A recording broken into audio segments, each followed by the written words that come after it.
दिखाते हैं।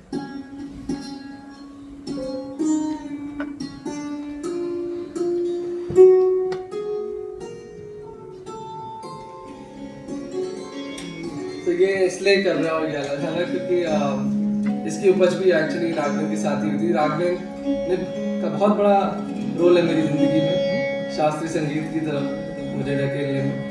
मतलब सुबह सुबह बनारस में गणेश मंदिर ले जाके रियाज करवाया, तो एकदम ऐसा लगा कि मुझे कि उस दिन तो पता नहीं कुछ हो गया था मुझे बहुत ही अद्भुत। और फिर मुझे लगा कि मंदिर में रियाज क्यों नहीं हो सकता है, मतलब साधना साधना ही तो है। और क्योंकि इतनी शक्ति की जगह होती है वो, तो वो बहुत जल्दी आप ढल जाते हैं उसमें। तो खैर, तो एक चीज़ बताना चाहूँगा। हाँ, तो क्योंकि उस मंदिर की बात हुई तो एक्चुअली 2010 की बात है, और मेरे जो गुरुजी हैं वो उस मंदिर में ऐसे दर्शन करने गए थे, तो उनको लगा कि, और चूँकि वो पेशवा जी लोगों ने बनवाया है, तो वो बहुत ही प्राचीन है, और मूंगा गणेश उनको कहा जाता है, आपको गूगल पे भी मिल जाएगा। तो उनको ऐसा लगा कि वहाँ पे वो रियाज कर रहे हैं, उनको फील हुआ।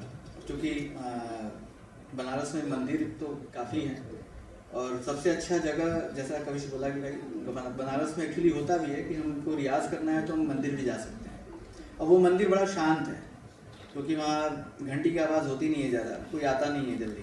तो हम लोग क्या करते थे, भोर में अर्ली मॉर्निंग 2:30 बजे 3 बजे, तो मैं अपने गुरुजी के घर पहुंच जाता था, और फिर साथ में हम लोग वहाँ जाते थे, और लगभग 7 बजे तक हम लोग वहाँ पे मेरे लिए तो सीखना था, उनके लिए साधना थी।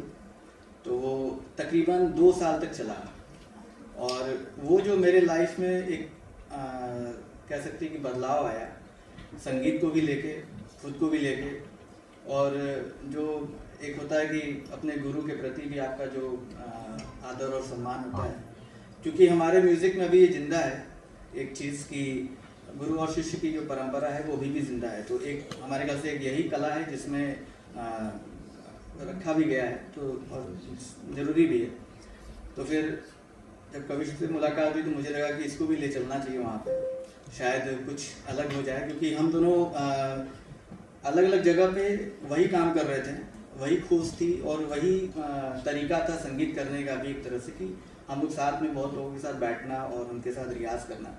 तो एक नया नया म्यूज़िक क्रिएट होता गया, नया नया संगीत और नई नई सोच आती गई। तो फिर ये सीन हुआ कि जब कविश गया साथ में वहाँ, तो एक अलग अनुभव उसको हुआ, और फिर हम लोग तकरीबन 2 से 3 घंटे वहाँ मतलब बैठे ही रह गए, रियाज होता रह गया, और काफ़ी फिर उसके बाद जर्नी शुरू हो गई।